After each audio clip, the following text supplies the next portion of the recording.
Muito bem-vindos a mais uma live dos embaixadores Iniciativa Bahia Boatê. Minha convidada de hoje é Manuela Ferrari. Manuela já entrou aqui, vou fazer um convite. Sejam todos muito bem-vindos. Já estou visualizando aqui para... Lembrando que é mais uma live dos embaixadores Iniciativa Bahia Boatê. Aguardando a conexão. Oi, boa noite, tudo bom? Tudo Obrigada, tudo ótimo. Entramos rápido, né? Pois é, 7 em ponto. Somos pontuais. A Lu está perguntando que cílios são esses. É o filtro da nossa amiga Rosa Leal. Agora está super na moda, Manu, essa coisa de filtro, né? Ai, Todo você mundo me tem ensinou o seu... a botar filtro, né? Não botei filtro, não.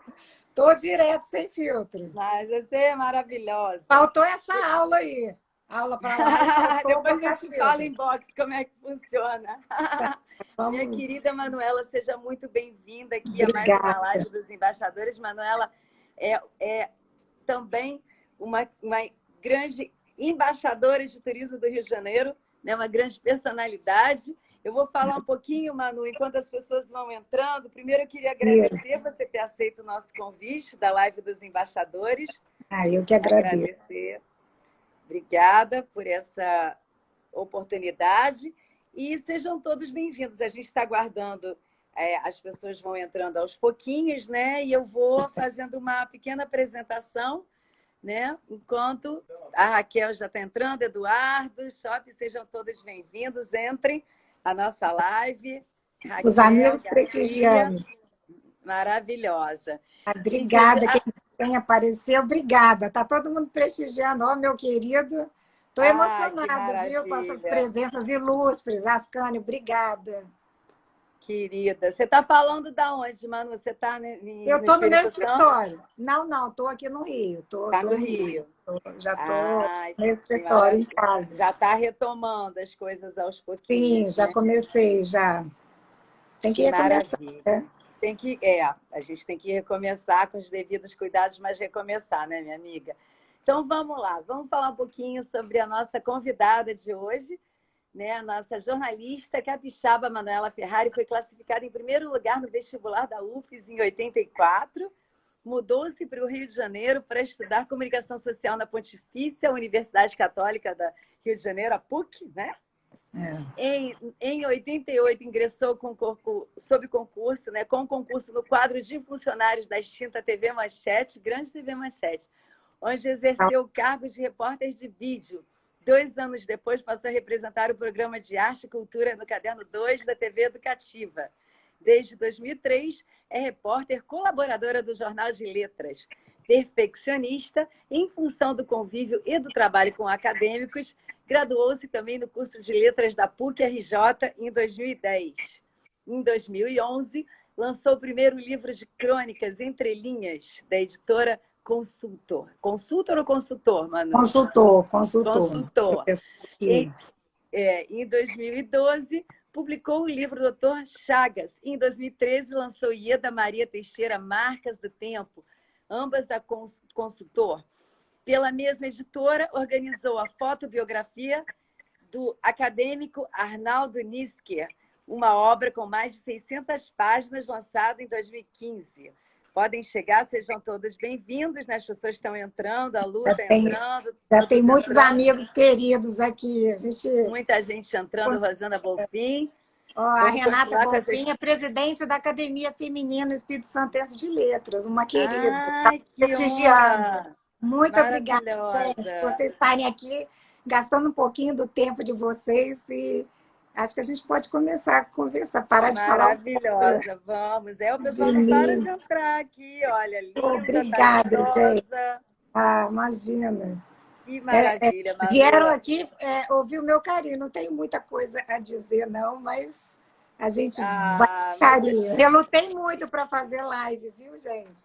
Porque eu acho que o universo já está cheio tem tanta gente mais importante, mas vamos lá, gente. Não, você é uma embaixadora que tem muita história para contar.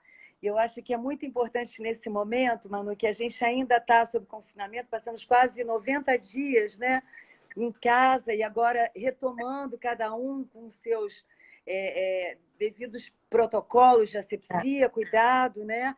E a gente fazendo essa retomada agora aos pouquinhos, é muito importante, né, esse trabalho que os embaixadores fizeram durante a pandemia, do qual você também participou ativamente, né? Então, a gente quer conhecer um pouquinho mais sobre a Manuela Ferrari, lembrando que essa live é uma iniciativa do Baiabo AT e vai ficar depois salva no Facebook, na live dos embaixadores. Então, é um momento histórico que a gente está vivendo, né, Manu? Diante dessa pandemia, dessa loucura toda, e a gente também quer deixar registrado, junto a isso tudo, esse trabalho belíssimo através das lives que a gente tem feito. Muito obrigada mais uma vez pela sua presença. Vamos começar o nosso bate-papo aqui, então. Né? O pessoal já está entrando aqui, sejam todos bem-vindos. Obrigada, gente, por estarem aqui. Manu, conta um pouquinho, né? Você teve essa trajetória de jornalista, de escritora, né? Como é que foi isso? Como é que foi a sua... Conta um pouquinho da sua história, né? Como é que foi essa transição que você teve de jornalista para escritora? Como é que isso ocorreu na sua vida? Olha só, na minha vida foi tudo mais ou menos acontecendo por acaso. E a minha vida é dividida em ciclos, né? Tem um ciclo de Vitória, que eu morei em Vitória até 18 anos, e tive um convívio muito rico com os meus pais no universo cultural. Papai era jornalista e mamãe pianista. E eu sempre, desde pequena, que eu dizia que eu queria ser jornalista. Isso era uma convicção, enquanto amiguinhas queriam ser cantora, artista, eu queria ser jornalista. Eu achava muito bacana. Meus pais, essa coisa de home office, mamãe trabalhava em casa na minha primeira infância, mamãe era professora de piano e pianista. E papai jornalista, ele era foi diretor de todos os jornais de Vitória e ele foi dono de revista também. Então, ele trabalhava muito, tinha o escritório dele, trabalhava muito em casa. De manhã, ele apurava, fazia matéria, ele tinha coluna de notas políticas e econômicas. Então, assim, ele apurava por telefone, escrevia, e mamãe, na salinha dela de piano, estudando piano ou dando aula. Então, eles trabalhavam muito de casa. E eu tive essa influência muito grande. E eu só tinha um irmão. Para ficar junto do meu pai no escritório, ele botava um monte de livrinho, ou de livro de atividade, ou livro de historinha, e fazia tipo uma competiçãozinha, mandava papel, caneta e falava, depois vocês escrevem e depois eu vou ler qual é a melhor história. Ficava eu e meu irmão quietinho, escrevendo. E antes de iniciar a escrever, quando não sabia escrever ainda, queria ficar perto deles, ficava ouvindo mamãe estudando horas a fio naquele piano, e a mamãe contava, mandava a gente ficar quietinho, mandava a gente imaginar historinha de acordo com a melodia das músicas que ela... Então, era uma maneira deles manterem a gente quieto em casa e perto. Entendeu? Aí, meu primeiro contato com o universo literário, vamos dizer assim, da ficção, foi através desse ambiente de família, né? Porque as historinhas, o universo da fantasia era muito gostoso. Eu ficava imaginando uma história e, no final das contas, meu irmão ouvindo a mesma música, eram histórias diferentes. Então, minha formação inicial, assim, a influência dos meus pais para me empurrar para o universo da escrita, da cultura, esses foram valores muito enfatizados na minha casa, entendeu? E o trabalho, porque eles trabalhavam, eles estavam ali, mamãe estudando piano, era o trabalho dela. E meu pai, naquela máquina, apurando telefone, escrevendo dia e noite, porque a coluna era diária, e ele apurava nota, e ele era muito perfeccionista também. Então, quer dizer, era o trabalho. Eu vivi um ambiente em casa, eles trabalhando sempre muito, e valorizando sempre muito o estudo. Então, era natural que, assim, nesse ambiente de muito... Assim, tudo que é curso que tinha em Vitória, mamãe botava a gente para fazer. Então, escola em inglês e piano era uma obrigação, a gente era obrigado, né? E o resto eram opções. Então, eu fiz... tudo que... Mamãe trabalhava com cultura, ela foi do Departamento Estadual de Cultura. Nessa década, nas quase 2 décadas que eu morei lá, tudo que existiu no Espírito Santo de cultura tinha assinatura da minha mãe. Então, as grandes companhias de balé, as orquestras, os pianistas, eu tive contato com todos que iam para Vitória para fazer concertos e tal, e passavam pela minha casa. Então, nos finais de semana, durante a semana, era esse o trabalho, né? A gente escrevendo, fazendo competiçãozinha e tal. E no final de semana a gente ia, tinha um programa lá que mamãe executava, chamado assim, Música para Jovens. Ela conseguia ônibus escolares que levavam as escolas municipais, com verba, né? Levavam para os concertos no teatro. Só tinha um teatro em Vitória. Então, a gente, nos finais de semana, a gente passava indo nesse concerto no sábado e sempre tinha alguma atividade cultural. Era natural que eu me mudasse com meu irmão para o Rio em busca de aprimoramento cultural, entendeu? Aí, quando eu passei em primeiro lugar no vestibular para comunicação, o curso de jornalismo, que sempre foi a minha paixão, acho que eu tenho paixão pelo jornalismo até hoje. Eu costumo dizer que eu sou uma jornalista que escreve livros, porque o livro veio, depois eu te falo, assim, meio que veio depois. Nunca tive essa pretensão, não me sinto escritora. Eu sou jornalista, eu gosto do jornalismo. Até hoje eu leio o jornal com a lente do meu pai, assim, tipo, aquela coisa de apurando, vendo, isso dá uma pauta, isso é bom, isso é ruim. Por isso que eu admiro tanto. Estamos assistindo aqui o Ascani Seleme, que é um fera, o mestre Zul, que foi assistir várias aulas, tive alguns professores brilhantes. Então, eu tenho essa paixão pelo jornalismo. E eu vim fazer jornalismo, meu irmão veio estudar música. Meu irmão queria ser pianista. Então, o artista lá em casa, a estrela, era meu irmão.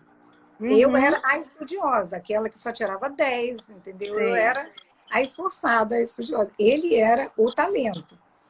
E quando eu cheguei aqui na faculdade de comunicação, assim, achando assim, né, tinha o respaldo de um vestibular. Na PUC eu passei em 8º, e na UFES passei em 1º. Quando eu cheguei aqui, Vivi, caí no jornalismo, aquela paixão, assim, aquela visão apaixonada da profissão. Sim. No início, eu sofri muito bullying na faculdade, porque o estereótipo do jornalista, pensa você, há 35 anos atrás, sim, o que era o jornalista? Era boêmio, assim, na faculdade, eles todos bebiam, todo mundo fumava, quando não fumava maconha, né, o pessoal ficava no DCE da PUC, era assim, ou bebia, ou fumava, ou era tudo largado, tinha que ser engajado de esquerda, tinha uma caixa, né? Eu não cabia dentro dessa caixa. Eu não cabia era nessa aquele caixa. Estereótipo, né, Malu, do jornalista, né? E eu não me encaixava, e eu para agravar isso, eu era paraíba, além disso, porque eu estava vindo de Vitória, então eu tinha sotaque, eu me vestia diferente, entendeu? Eu não tinha bossa do carioca, mas eu não ligava nisso, eu não percebia, eu sentia que eles me rejeitavam. Não eram só os alunos, os professores também tinham uma certa preconceito contra a pessoa, a mulher, né? Eu era jovem, bonita, né? Há 35 anos atrás, eu carregava um estereótipo que não era da jornalista. Eu não passava credibilidade. E eles me apelidaram, adivinha qual é o meu apelido? No primeiro período da faculdade era Macabeia. Macabeia, personagem da Clarice Lispector, da Hora da Estrela, aquela paraíba que vem do Nordeste e se deslumbra com o Rio de Janeiro. Eu sempre fui deslumbrada com o Rio de Janeiro. Então, tudo era um deslumbramento, tudo é lindo, sabe? Eu sempre fui assim, ou seria poliana ou era Macabeia, mas eles me Macabeia. É uma coisa que colou em mim, sabe? Esse bullying, eu me senti, aquilo colou na minha pele, sabe? Era um preconceito. Ao contrário, eu não gosto de falar preconceito, porque, assim... Não, mas é interessante você falar nisso, Manu. A gente até conversou antes, né, da nossa live, de bater esse papo, porque isso acontece também, né? Esse tipo de preconceito mesmo, não tem outra palavra, né? Você teve que ser mais, né? Porque você já é uma mulher bonita, você teve que superar, e mais além para ter um reconhecimento, né? Por quê? Pelo Foi fato de muito você... difícil. Você teve que se superar, foi Exatamente. uma superação mesmo que No aconteceu início, na sua vida. E é no início, bacana falar é, isso. eu tinha 18 anos, eu não entendia, né? Porque, Aham, então, eu fui, assim, eu tinha muita facilidade para escrever e eu fui me aham, reprimindo no falar. Eu, assim, até hoje, eu acho que eu não me expresso tão bem aham, quanto eu escrevo, porque eu fui me aham, retraindo. Eu, assim, quando participar, por exemplo, de palestra, de seminário, eu queria participar, queria dar minha opinião, mas eu me retraía, porque eu tinha sotaque, né? Eu era assim, tipo, tá querendo aparecer, já é loura, eu sofria isso, sabe? Então eu fui me aham. afirmar academicamente, com respaldo das notas. Eu fui me enfronhar, eu falei, não, sabe, aos poucos eu fui adquirindo a confiança até da Aham, turma e dos professores e professoras, porque a burguesia aham, não podia pensar, sabe? Então eu fui me sim, respaldando com nota, eu estudava tirar 10. Então eu que não ficava loucura. feliz com Uhum. menos de 10. E eu fui adquirindo respeito da turma. Aí todo mundo queria fazer parte na hora de trabalho de notas, as pessoas queriam ter nota, né? Aham, Entrar junto. E aí eu fui. maravilhoso. Aham, E agora, essa sensação, quando eu falei para você que eu não gosto muito de falar preconceito às avessas, quando eu fui comentar sobre. É difícil a gente usar termos, que hoje a sociedade é muito chata, todo mundo te controla. Aí fala assim, nossa, tem tanta gente que sofre. Preconceito é uma palavra muito forte, porque em respeito até à dor de quem sofre o preconceito real, porque assim, a gente não pode, não tem do que reclamar, não estou reclamando, mas não é claro. pelo fato de existir uma doença grande, tipo um câncer, porque o preconceito contra o racismo, que eu acho inadmissível, não admito o racismo, Uhum, é um câncer da sociedade, não é não porque existe esse câncer que vai deixar de ter uma ferida. Então, o que eu tinha em relação a mim é uma uhum, ferida que ficou. Não que, assim, não me sim. pediu de fazer as coisas, mas doía, entendeu? Doía e me atrapalhou no meu sonho. Eu não abdiquei do meu sonho, mas meu sonho foi sendo adiado, porque o que eu Sim. queria era o jornal. Então, o que aconteceu? Eu fazia, por exemplo, eu estudava, meu CR era 10. Então, Aham, tudo, na faculdade, eu tudo tirava 10. Aí, quando chegou o primeiro, no segundo, eu queria trabalhar. E eu queria, não queria outra coisa que não fosse jornal. Eu gostava daquela. sim. Eu ia na redação do JB, ou do Globo, fazer uma entrevista, uma matéria, eu ficava fascinada com aquele, sabe, naquela época, Feedback. né? Eu ficava fascinada, eu falei, é isso que eu quero. E eu a melhor aluna da turma, durante 2 semestres. Eu fiz Aham, um teste de seleção, acho que foi. Eu fiz nos dois, fiz no JB e no Globo, não me lembro a sequência. uhum. Passava no teste de conhecimentos gerais, na redação, na hora da entrevista, a mulher ia me entrevistar, olhava para minha cara. De cara, já sabe? Aí falar, tá bom, depois vamos te chamar, e nunca me chamaram. Então, minha primeira oportunidade de emprego, porque eu queria Aham, trabalhar, então fui fazendo testes, eu fui parar na RJTV, na Editoria Rio. Eu fiz um teste, fiz prova, aham. passava. Aí, na hora da entrevista, ok, televisão, eu passei. Por isso eu fui para Entendi. televisão. Todo mundo acha, você queria televisão. Não, não queria televisão, nunca quis televisão. Entendi. Queria o jornal, mas o jornal não me quis, nesse primeiro momento. Então, eu fui para televisão. Aí, eu fiz eu Uhum, cumpri, né? Fiz 2 semestres seguidos de estágio na Editoria Rio, e aí aham. depois eu estava logo no início da faculdade, não podia ser contratado. Aí depois, quando acabou um estágio, depois eles me chamaram de novo, fiz outro. E nesse meio tempo fazia monitoria de turma, fui monitora do Miguel Pereira, que é um cineasta, faleceu, meu professor querido, faleceu ano passado, do Eduardo Neiva. Eu corrigia prova para eles, eu era assim, aquela aluna 10. E, Sim, e trabalhava no jornal da PUC, o PUC Informe também, entendeu? sim. Fiquei trabalhando lá, fazendo cursos e sempre fazia curso e tentando o jornal que eu não me quis. E estudando Então, Manu, muito. só te interrompendo um pouquinho aqui, até a Márcia Veríssima, tá todas essas amigas entrando aqui, Maninha, todas. Obrigada, gente, É, e ela obrigada. está falando exatamente isso. Ela está falando preconceito contra a mulher bonita e financeiramente bem colocada é gigante. E é verdade, né? Existe, e a gente ainda tem que passar por isso, né? Eu digo assim, eu acho assim, eu fico um pouco temerosa de falar na palavra Sim, é um preconceito. assunto muito delicado, Eu nunca falo, porque também eu acho Mas assim, você superou isso tudo. não, mas o racismo, assim, o racismo, eu acho que o pai do racismo é o machismo, porque a mulher, independente dela ser loura ou ser negra, ser branca, a mulher tem que sempre fazer esforço dobrado para provar que é boa também. A gente tem que ver o pai do preconceito, né? Então, assim, já é mulher, já tem que fazer mais esforço. Mulher loura é muito atributo para você ainda pensar, sabe? Se você já é loura, já é bonita.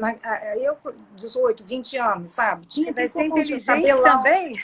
Exato, ainda pensa, não pensa. Aí você, sabe, eu queria me Loucura, né? esconder atrás do texto. Eu queria, por isso eu gostava do jornalismo escrito, porque eu me sentia segura, sabe? Eu sabia que o que eu fazia. E o respaldo acadêmico, poxa, se eu passei em primeiro lugar no vestibular, é porque sabe, eu tinha alguma cultura, que eu Sem sempre dúvida. estudei muito. E aí, depois eu fui, no final da faculdade, eu fiz um curso de telejornalismo da Manchete, passei, fiquei 3 meses fazendo, e aí eles me chamaram para trabalhar. Então, aí comecei a trabalhar lá, porque foi o que surgiu para mim, entendeu? Eu fiquei no Rio trabalhando, mas não era essa a minha intenção. Meu sonho sempre foi a imprensa. Mas aí eu acabei, assim, fiquei satisfeita. Amava aquela empresa, amava a TV Manchete. Fui, assim, lá dentro, fui respeitadíssima, sabe? Nunca levei uma cantada. Eu tinha espaço para trabalhar. Eu dei o sangue pela empresa, amava. E aí fechou outro ciclo, porque nesse meio tempo, fiquei 2 anos lá, aí eu comecei a namorar, fiquei noiva, e você, assim, meu noivo não dava tanto apoio, não por ciúme, não, é porque a profissão do jornalista, você tem que trabalhar feriado, final de semana sim, outro não, né? Aí eu fui tentando empurrar com a barriga, que eu não queria parar de trabalhar, porque eu não nasci para não trabalhar. Minha mãe trabalhou a vida inteira, entendeu? Eu dediquei minha vida para o universo de estudo e cultura, sempre semeando isso. Né? Eu estudava e queria trabalhar.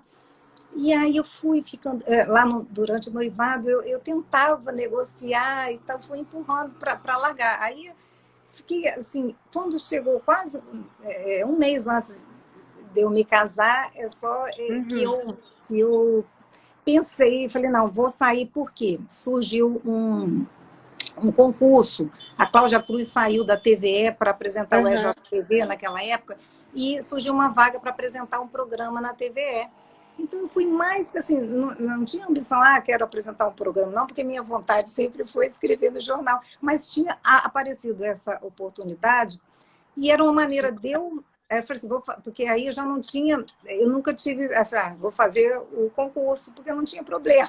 Agora, concurso escrito, eu sempre tive problema, porque para jornal, eu falei, não vou passar.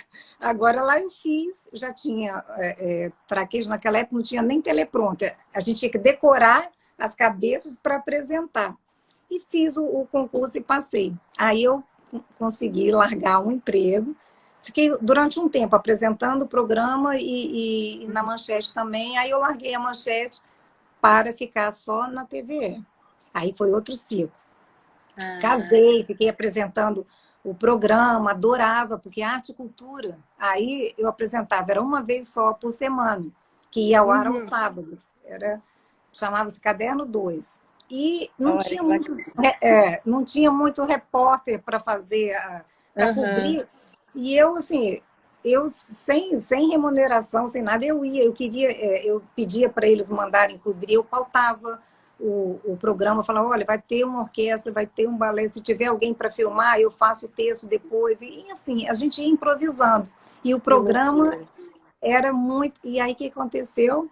Por que eu saí da TV? Eu fui demitida.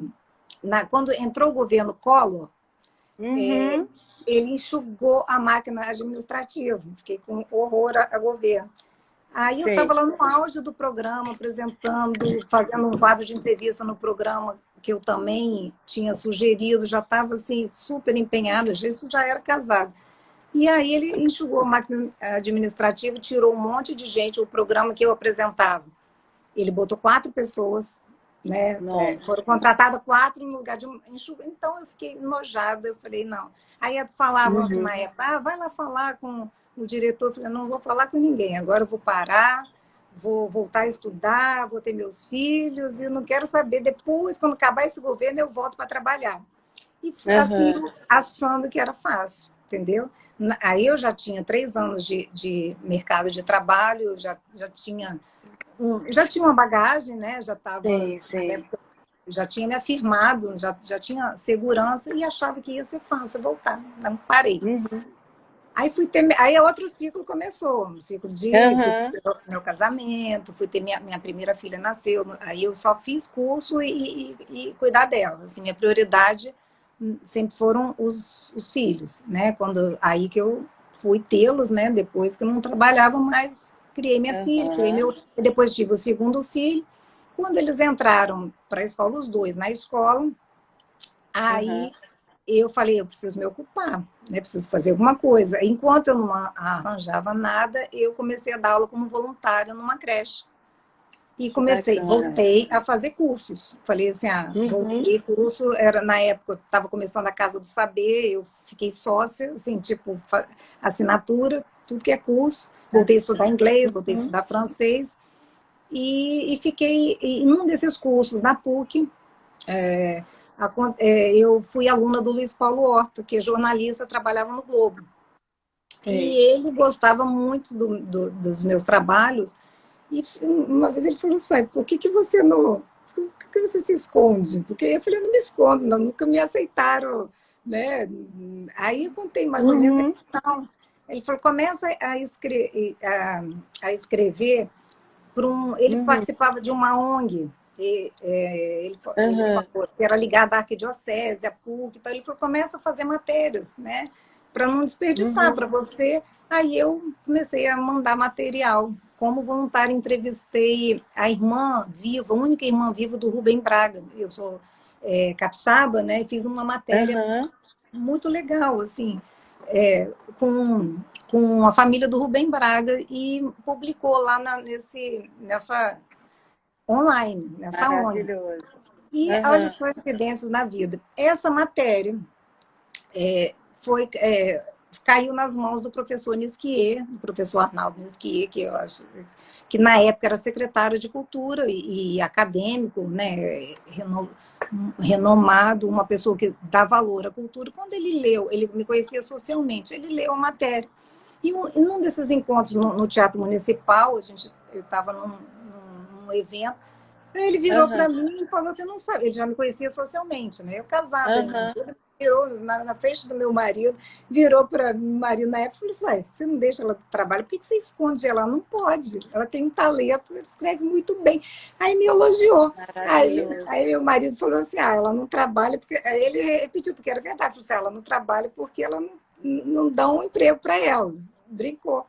E o professor Nisquier, então, abriu as portas para mim do Jornal de Letras, falou assim, não seja por isso.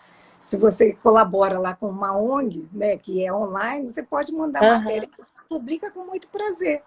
E assim comecei a escrever voluntariamente não, eu parei lá no site e comecei a escrever profissionalmente para o Jornal de Letras. Então, o primeiro que me abriu as portas foi o professor Nisquier, a quem eu sou gratíssima, porque a partir daí eu comecei a escrever finalmente e profissionalmente, entendeu? Comecei lá atrás, em 2013, mandando uma matéria aqui, outra ali. Então, eu sugeri as pautas, ele sempre aceitava e me deu valor, entendeu? Me deu valor. Bacana. E esse terceiro ciclo. Aí depois, até eu chegar no livro, eu precisei... a gente precisa cair para subir de novo, né? Eu me separei. Aí eu fui lá no chão. Aí eu fui no chão. Na época da separação, foi muito difícil para mim, porque a minha mãe estava vindo, tinha descoberto um câncer, mamãe passou 8 anos lutando bravamente contra um câncer, e eu aqui, né, minha família é de Vitória, eu sempre aqui.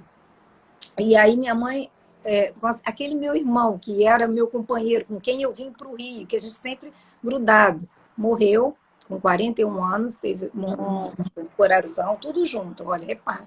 Minha mãe com câncer, meu irmão morreu, meu padre, o padre que me deu força nesse período da separação, que me deu muita força, morreu aqui na minha paróquia, e meu marido separou. E vamos dizer assim, meu casamento acabou, junto, né, tudo junto, veio tudo junto.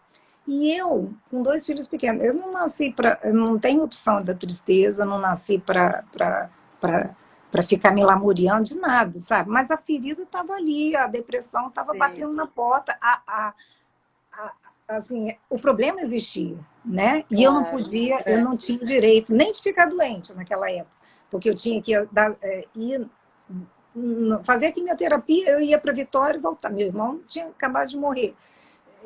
Sabe, eu no processo de separação, meus filhos pequenos. Então, eu não podia nem pensar em pirar. Então, o que aconteceu? Eu voltei para os livros, aquele ambiente de aconchego que eu tinha com a minha mãe tocando piano e a gente lá inventando historinha. A literatura me acolheu. A literatura me resgatou. Eu fui voltar para os livros, que meus filhos, um final de semana comigo e outro final de semana com o pai, o final de semana que eles não estavam aqui, eu ia, mergulhava nos livros, lia, e voltei para o meu lugar de início, que foi a faculdade, entendeu? Eu fui fazer outra faculdade, eu não tinha como voltar para o mercado de trabalho. Você se reinventou no meio disso tudo, né? Eu já fazia aquelas matérias para o Jornal de Letras, mas era uma vez por mês, uma coisa. Eu voltei para a faculdade, falei, vou estudar, porque é a única coisa que eu sei fazer direito naquela época, sabe? Eu não queria bater na porta. Como é que eu ia procurar um emprego? Já, assim, eu estava o quê? 40? Eu estava com 39 anos. Como é que eu ia procurar um emprego afastada do mercado de trabalho? Continuava loura, entendeu? Assim, tipo... Linda. E ela achar que eu estava querendo o quê, sabe? Eu tinha um pudor até de sair de casa. Eu não queria botar o casamento de ninguém em risco, eu não queria achar que a minha presença numa festa ia incomodar as pessoas. Eu passei muito perrengue, né? Nessa época, me escondia nos livros. E mergulhei, eu não digo me esconder, não, porque livro, para mim, é um aconchego, sabe? Aquilo que eu te falei, me lembra o quarto de estudo da minha mãe, me lembra o escritório de trabalho do meu pai. Então, livro, para mim, é esse lugar de aconchego. E assim, interessante você ter eu voltei para essa percepção. Né? Aí, estudando, até que, quando eu terminei, no final do curso de letras, o meu trabalho de final de curso, minha monografia, recebi 3,10, e a professora falou assim, você tem que publicar. Era um resultado, era crônicas, contos, ensaio, era obrigatório. Não fiz para publicar, nunca escrevi nada para publicar, não me sinto escritora. As coisas né, saem naquele... fui escrevendo. Aí a professora fez, na época, me deu uma carta de recomendação para eu procurar uma editora. Aí eu fui procurar o Luiz Paulo Horta, que meu professor era na PUC, o curso que eu fiz com ele, mostrei para ele. Aí ele virou para mim e falou assim, nossa, eu posso fazer o prefácio? Eu falei, como assim? Isso não é livro? Como assim prefácio? Ele falou, não, isso não é livro, mas isso tem que ser livro. Você tem que compartilhar. Aí, aí ele fez o prefácio. Ele falou, não, vou te fazer o prefácio. Já tem a carta recomendando, né, do departamento de letras. Eu falei, eu vou fazer o prefácio, qualquer editora vai publicar isso. E eu, com a minha vergonha, falei assim, o único editor que eu conhecia era o professor Nisquier, que era do Jornal de Letras, da academia. Aí eu falei, mas ele já me abriu uma porta para eu escrever no jornal. Vou pedir para publicar, não vou fazer isso. Aí fiquei naquele dilema, então eu falei, não vou pedir para publicar, mas eu vou pedir para ele ler, entendeu? Aham, Mandei para sim. ele, falei assim, mandei para ele, junto de uma das matérias que eu fiz para o jornal, mandei para ele aí ele me chamou, mandou me chamar e falou assim, ele não perguntou, ele afirmou, falou assim, vamos publicar. Eu falei, não, professor, não Que escrevi. Ele falou, bacana. aí ele falou, não, isso não tem, isso já é um livro, não tem que escrever para você, não existe isso, você é escritora e vamos publicar. E foi assim foi feito. Publicamos o Incrível, primeiro Ana. livro, Ah, e daí em diante eu não muito. parei mais. Porque aí ele me convidou para aí a partir daí ele me convidou efetivamente para trabalhar mesmo na editora. Ele falou assim: "Não, estou precisando, se você quiser, tem uma salinha ali para você". Aí era tudo que eu queria, né? Trabalhar. Aí passei a assinar 2 colunas no Jornal de Letras e dali, assim, trabalho com uma gratidão imensa no coração e passei a assessorá-lo nas atividades, nos livros, porque foram entre organizando o livro junto com ele e biografia que Uhum. chegava na editora que ele me passava para fazer, foram Uhum. 17 livros de lá para cá. Que Então, acho que eu nossa, fiquei.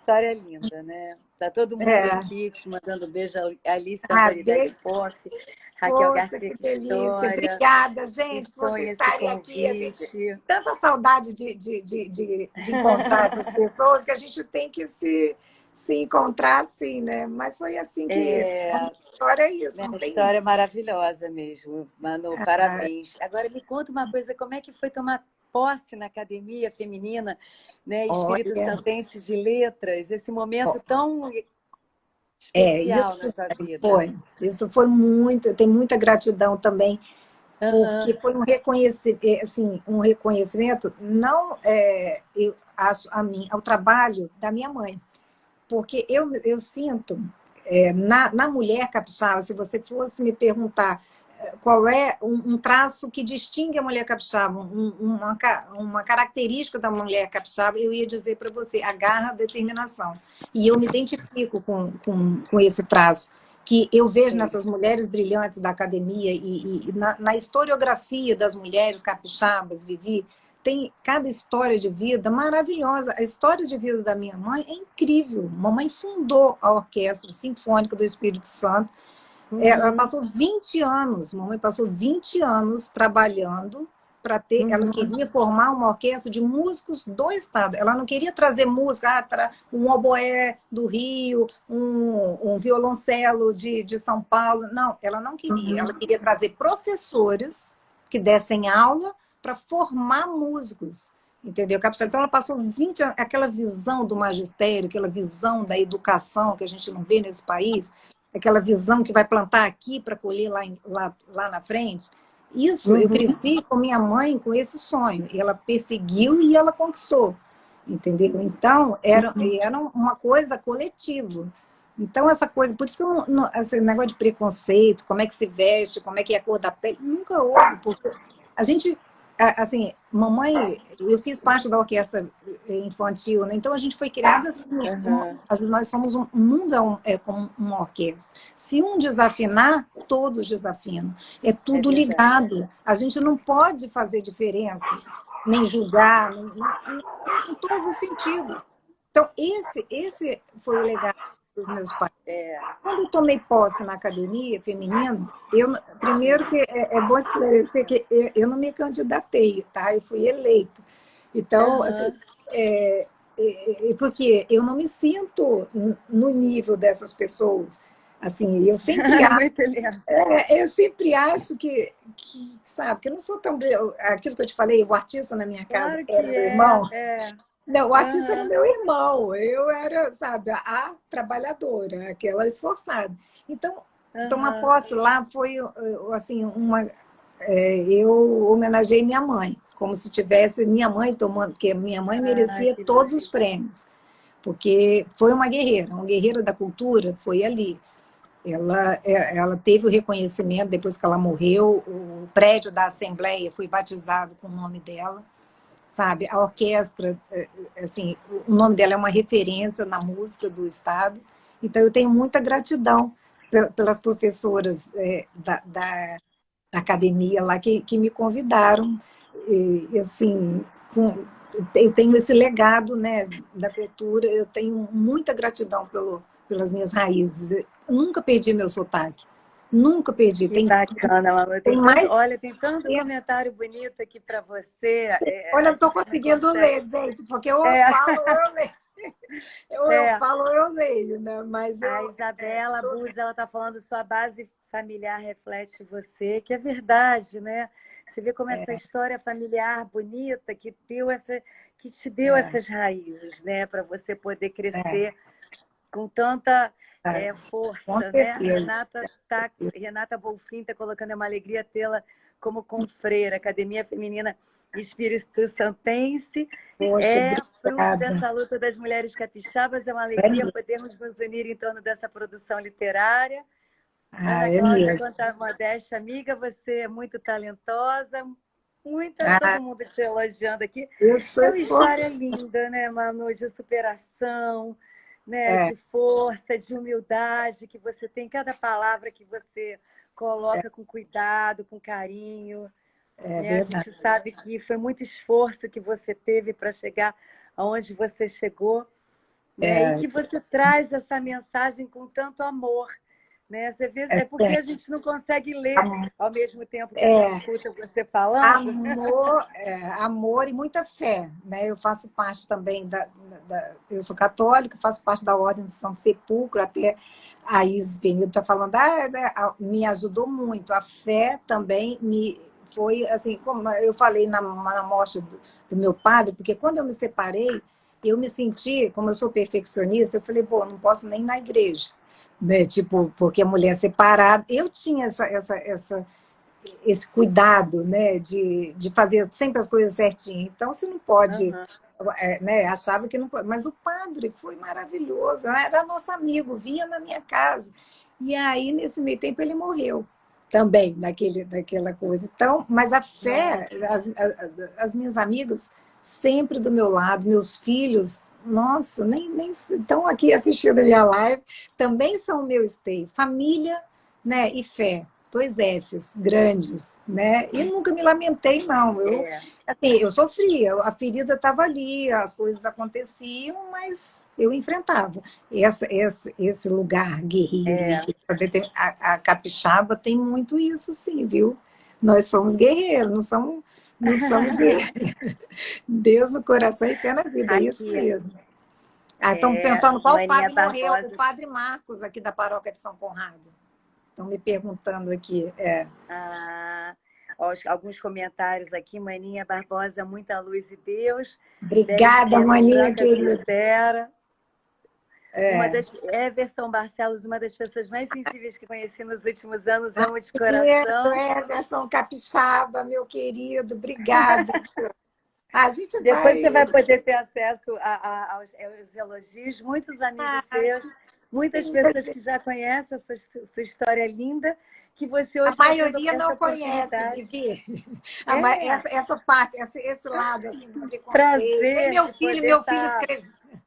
Meu filho escreveu aí, eu não sabia do seu apelido. Essas coisas assim Mas eu sofri bullying.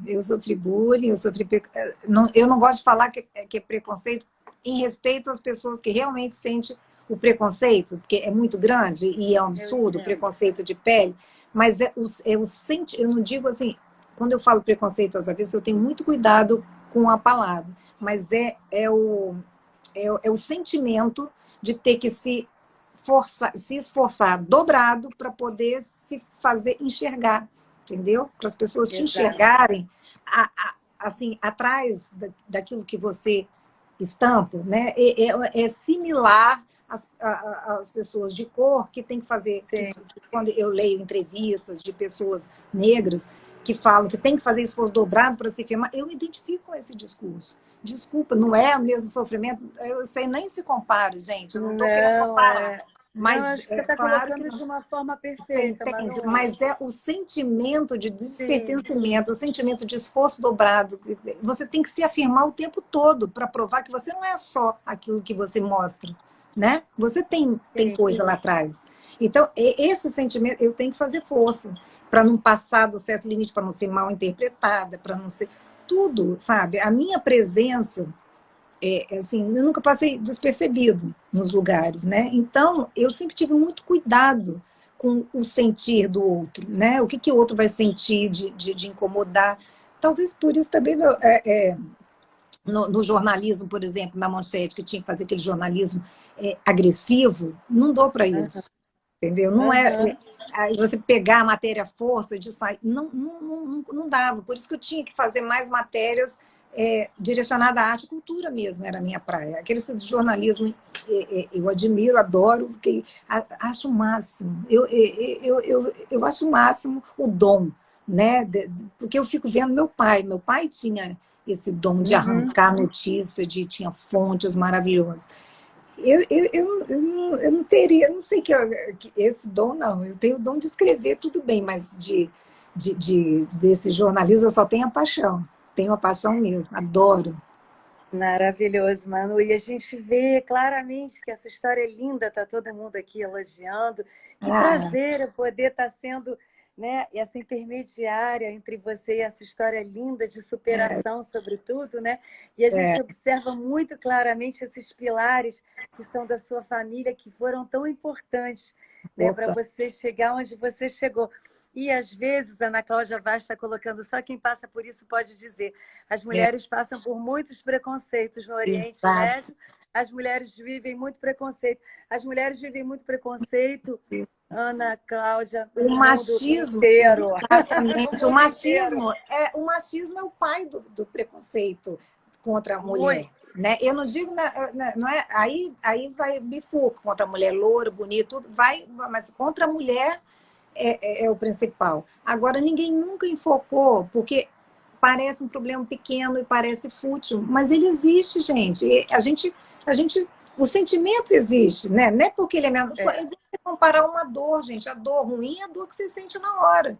Então, não adianta achar que ele não existe e falar que ele é menor. Ele é menor por quê? Sabe? Eu fui, assim, na época, ainda mais que era imatura, depois a gente vai amadurecendo e tal, fiz terapia, e ainda carregava, olha, culpa. Eu carregava a culpa de sentir, falei, eu não posso, eu não posso sentir isso, entendeu? Então, é uma mistura de coisas. Eu não tinha acesso à terapia. Naquela época, não sei. Você vê, Manu, no ano que a gente vive, a gente falando sobre isso, né? É uma coisa que a gente ainda tem que superar, né? A mulher ela tem que estar sempre um passo à frente, né? É uma coisa que a gente está sempre buscando isso, e a gente tem esses braços todos, né? De filhos, de casa, de família, né? E você também, a sua vida profissional, que você faz com tanta maestria, né? Então a gente tem sim essa luta, né? Que faz, eu acho, de você que tornam as mulheres super poderosas, né? Porque a gente tem sempre aquele algo a mais, né? Não basta ser comum, você tem que ser melhor, né? A vida dói um pouco no sentido, né, do aprendizado, mas ao mesmo tempo ela faz com que a gente faça isso com mais maestria e com mais força, né? A mulher uma prova disso é você. No passado, agora, graças a Deus, está melhorando, assim como eu acho que a tendência é melhorar o preconceito em pleno século XXI, racismo, isso é incabível, sabe? Então,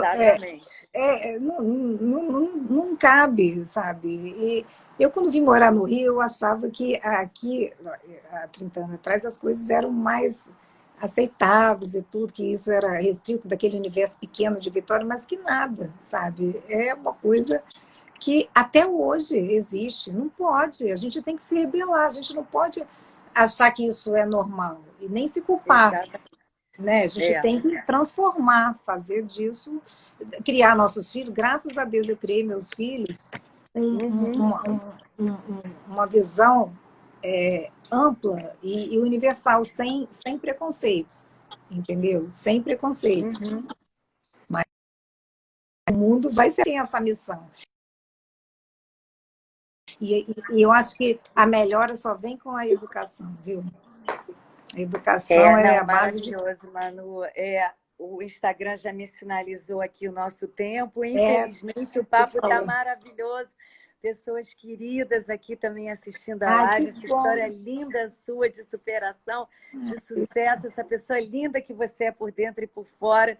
E por mais mulheres incríveis iguais a você, Manu, porque que essa live, né, não só essa live, como a sua história, sirva de exemplo para todas as mulheres, né? Que eu acho que a gente tem que ser cada vez mais bem colocada. A gente tem temos que ser unidas, temos que ser mais bem colocadas, sim, no trabalho, né? Na política, por mais mulheres ocupando mais cargos de importância. Exatamente. Né, na nossa a mulher sociedade.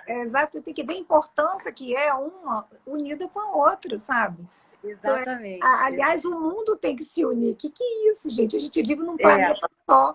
Então, uma coisa lá na China reflete aqui. As pessoas não se dão conta de que a gente é responsável por cada folha arrancada de árvore, né? Mas aí já é outro discurso. Não, maravilhoso. Mas, Manu, foi linda essa história, maravilhosa. Conversei com a Manuela Ferrari. Obrigada, gente. Com essa trajetória brilhante, Obrigada. embaixadora de turismo do Rio de Janeiro. Eu que te agradeço, assim, foi enriquecedor. Vários amigos queridos aqui, que bom que a gente teve essa oportunidade de conhecer essa sua história lindíssima, né? E repetindo mais uma vez que isso sirva de inspiração para todas as mulheres, né? Para que a gente se coloque cada vez mais, né, Manu, no mercado, em tudo, né? Porque a gente tem essa potencialidade, né? Claro. Nós já nascemos mães, né? E então, a gente se esforça dobrado, né? Por conta dessa cobrança, a mulher se esforça sempre mais para se fazer enxergar, né? Eu acredito muito nesse poder das mulheres por conta disso. Sim. Maravilhosa, Manuela Ferrari, querida. Foi um grande prazer te entrevistar. Maninha Barbosa, exemplo de mulher. Obrigada, Isabela, Maninha, Joana, olha, Bia, todos os queridos. Ascânio, muito obrigada, viu? Fiquei emocionada com a sua presença. Olha, infelizmente eu vou ter que encerrar essa live, mas foi um grande prazer poder te entrevistar. Foi um enorme prazer. Todo meu. Obrigada por mais uma live incrível dos embaixadores com essa mulher com excelência, né? Nossa querida Manuela Ferrari, um exemplo de mulher, de grande profissional, de pessoa, de coração lindo por dentro e por fora, que eu tive esse presente de ter sido a minha entrevistada. Eu que agradeço. Manu. Obrigada. A gente vai encerrar agora, infelizmente, mas essa live vai ficar salva na live dos embaixadores, tá, Manu? Depois a gente vai poder rever. E lembrando a todas as mulheres que juntas a gente somos muito mais fortes, né, Manu? Com certeza. E a luta continua. Exatamente. Deixando esse recado para todas vocês, com um beijo enorme no coração de cada uma. Agradecendo mais uma vez. Obrigada pela presença. Obrigada, gente. Obrigada, Vivi. Obrigada, gente. Vou encerrar aqui. Um grande beijo. Uma ótima noite a todos. Para vocês também.